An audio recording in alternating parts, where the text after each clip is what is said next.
August 17 చరిత్రలో సువర్ణాక్షరాలతో లిఖింపబడినటువంటి దినం. భారతదేశపు రూపురేఖలను మార్చినటువంటి విలియం కేరీ గారు జన్మించినటువంటి దినం. విలియం కేరీ గారు 1761వ సంవత్సరంలో ఇంగ్లాండ్లోని నార్థాంప్టన్షైర్ అనేటువంటి మారుమూల గ్రామంలో జన్మించాడు.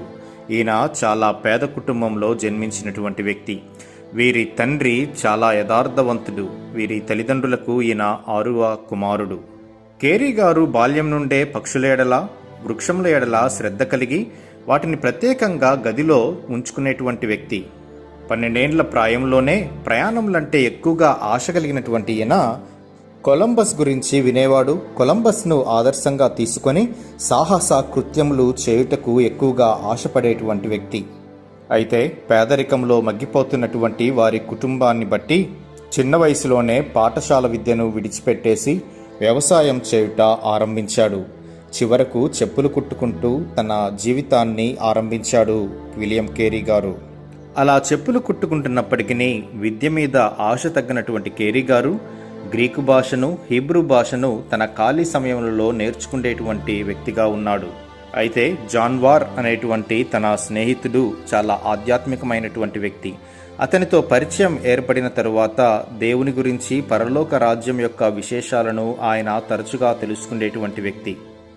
భూమి మీద జన్మించినటువంటి ప్రతి వ్యక్తి పరలోకం వెళ్ళాలి అంటే యేసుక్రీస్తు ప్రభువుని సొంత రక్షకునిగా అంగీకరించాలని, మారు మనసు అనుభవం ఉండాలని తన స్నేహితుని ద్వారా తెలుసుకున్నాడు. కానీ వ్యక్తిగతంగా ఏనాడు కూడా అతను మారు మనసు అనుభవంలోనికి రాలేదు. అయితే ఒక దినం వచ్చింది. ఆ రోజు ఆయన చెప్పుల దుకాణంలో మేనేజర్ దగ్గర ఉన్నటువంటి ఒక నాణ్యాన్ని దొంగతనం చేయడం జరిగింది. ఎప్పుడైతే ఆ విధంగా దొంగతనం చేశాడో ఆయన బహిరంగంగా ఆ మేనేజర్ కేరీ గారిని ఇష్టానుసారంగా మాట్లాడాడు. ఆ మాటలకు చలించిపోయి బాధపడినటువంటి ఆ విలియం కేరీ గారు తన హృదయంలో ఉన్నటువంటి ఆ యొక్క పాపాన్ని బట్టి తను కన్నీటితో ఏడ్చి పాపపు ఒప్పుకోలు కలిగి దేవునితో ప్రార్థించడం మొదలుపెట్టాడు. దేవా నన్ను మార్చు అని దేవుని కోసం ప్రార్థించాడు. తన 18వ ఏట 1779వ సంవత్సరంలోనే దేవా నేను దౌర్భాగ్యుడను, దిక్కులేనివాడను, దయాళుడువైన నీ చెంత చేరియున్నాను, నీవే నన్ను రక్షించవా అని తన కన్నీటితో ఆయన ప్రార్థించాడు. సుంకరి వలె పశ్చాత్తాపడినటువంటి ఈయనను యేసు ప్రభు ఆదరించడం వలన యేసుక్రీస్తు ప్రభు వారినే సొంత రక్షకునిగా అంగీకరించాడు కేరీ గారు. రక్షింపబడిన తరువాత దేవుని రాజ్య వ్యాప్తి అయి నా లక్ష్యం అంటూ తన జీవితమును దేవునికి అంకితం చేసి పగలు పాఠశాల నడుపుచు, రాత్రులు చెప్పులు కుట్టుకొనుచు, ఆదివారములు ఆలయములలో ప్రసంగించుట ప్రారంభించాడు. అంతటితో తృప్తి చెందక తోలుతో ప్రపంచ పటమును చేసుకొని ప్రపంచం కొరకు ప్రార్థనా విజ్ఞాపనములు చేస్తుండేటువంటి వానిగా ఉన్నాడు కేరీ గారు. ఎంతో భారం పెరుగుతున్నటువంటి పరిస్థితుల్లో ఉన్న కేరీ గారు 1779వ సంవత్సరంలో మిషనరీ జీవితమునకు తన్ను తాను సమర్పించుకొని సువార్త ప్రకటించబడని దేశముల కొరకు ప్రార్థించడం ఆరంభించాడు. ఆ విధంగా తన ప్రయాణాలు ఆరంభించగా ఆయన మిషనరీగా ప్రయాణం చేసి కొన్ని దేశాలు తిరగాలని ఆరంభించినప్పుడు ఎన్నో నిరాశలు, నిస్పృహలు ఆయనని వెంటాడాయి. తన 33వ ఏట అతి క్లిష్ట పరిస్థితుల్లో మిషనరీగా భారతదేశానికి వచ్చాడు. 1793 జూన్ 13వ తేదీన ఒక డచ్ దేశపు ఓడలో ప్రయాణమై 1793 నవంబర్ 11వ తారీఖున కలకత్తా చేరుకున్నాడు విలియం కేరీ గారు. తోలుతో ప్రపంచ దేశ పటములను చేసుకొని ప్రార్థించిన ఆ పటములలో ఒకటైన మన హిందూ దేశమునకు మిషనరీగా ప్రభువు ఆయనను ఎన్నుకున్నాడు. కలకత్తాకు సమీపములో ఉన్న సిరంపూర్లో ఆయన బస చేసి అక్కడ ఒక ఫ్యాక్టరీలో చిన్న పని చేస్తూ మన దేశ భాషలైన బెంగాలీ, సంస్కృతము, మరాఠీ, హిందుస్థానీ, తెలుగు, పర్షియా భాషలు నేర్చుకొని భాషా ప్రావీణుడై సంస్కృతము మొదలగు భాషలకు వ్యాకరణం కూడా వ్రాశాడు. 5 సంవత్సరములు ప్రయాసపడి బెంగాలీ భాషకు లిపిని ఏర్పరచి క్రొత్త నిబంధనను బెంగాలీ భాషలోనికి అనువదించినటువంటి ఒక గొప్ప మేధావి కేరీ గారు. ఇక సువార్త ప్రకటనను ఆరంభించారు కేరీ గారు. 7 సంవత్సరముల కృషి తరువాత కృష్ణపాల్ అను ఒక వ్యక్తిని ప్రభు కొరకు సంపాదించి గంగానదిలో బాప్తిస్మమిచ్చాడు. ఆ తరువాత అనేకులు క్రీస్తును రక్షకునిగా అంగీకరించి బాప్తిస్మము పొందుచున్నారు. ఇలాగూ ప్రభువు ఆయనను దీవించుచుండగా 1800 సంవత్సరంలో సిరంపూర్లో ఒక కళాశాలను ఆరంభించారు. విలియం కేరీ కలకత్తాలోని ఫోర్డ్ విలియం కళాశాలలో ప్రొఫెసర్గా పనిచేస్తూ సంస్కృతము, బెంగాలీ, మరాఠీ భాషలను 30 సంవత్సరములు బోధించడం కొనసాగించాడు. మన దేశమునకు మొట్టమొదటిగా ప్రింటింగ్ ప్రెస్ను, పేపర్ మిల్లును దిగుమతి చేసినవాడు ఈయనే.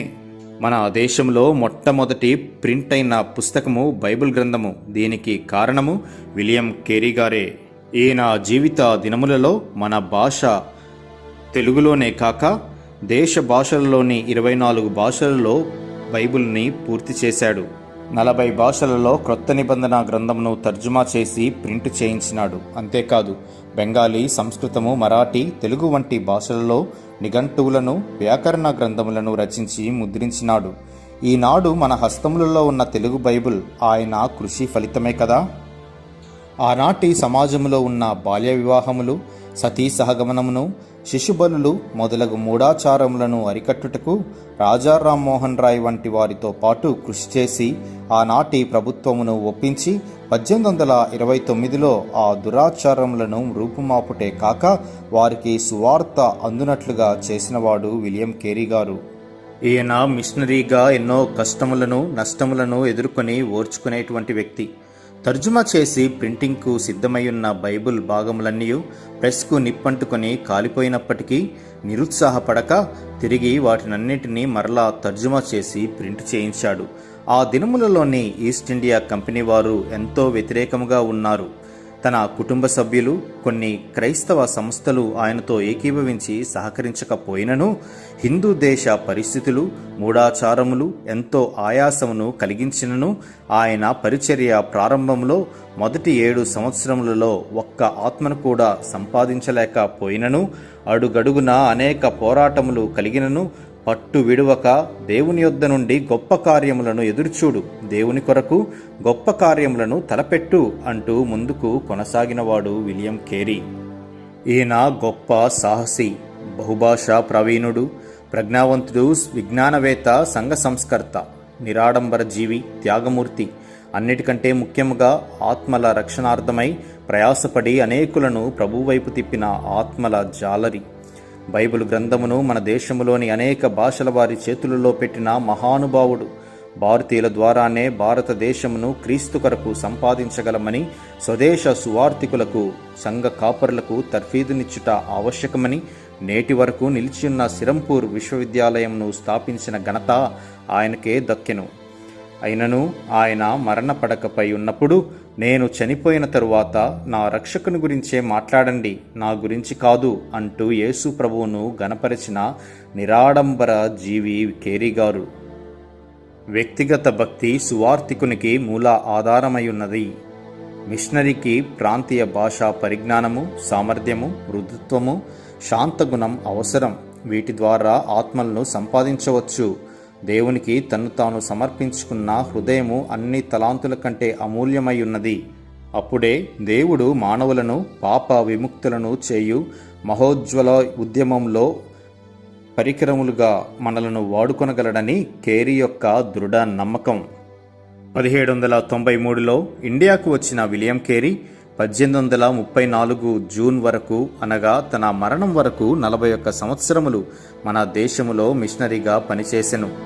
తన కుమారుడు చనిపోయినను, తన భార్య మరణించినను, తన ముఖ్య స్నేహితులను, చివరికి ప్రమాదములో తన కాలును పోగొట్టుకొనిను ఒక్కసారైనా తన మాతృదేశమునకు వెళ్ళి విశ్రాంతి తీసుకొనుటకు ఆశించినవాడు కాడు ఈ గొప్ప త్యాగమూర్తి. ఆయన చేసిన త్యాగం నేడు భారతదేశంలో ఉండి క్రీస్తును అంగీకరించేటువంటి గొప్ప భాగ్యాన్ని మనకు అనుగ్రహించాడు అంటే అది క్రీస్తు సైనికుడైన కేరీ గారి వల్లనే అనుకోవచ్చు. నిస్సహాయమైన మంటి పురుగు వంటి దౌర్భాగ్యుడను, నీ కరుణ హస్తాలలో విశ్రమించుచున్నాను అను మాటలు తన సమాధిపై వ్రాయమని కోరుకొని తన 73వ సంవత్సరంలో ఈ లోకమును విడిచెను. దీనుడైన ఈ విలియం కేరీ ప్రభు కొరకు గొప్ప కార్యాలు చేస్తావా అని తన జీవితం ఎల్లప్పుడూ మనల్ని ప్రశ్నిస్తూనే ఉంటుంది.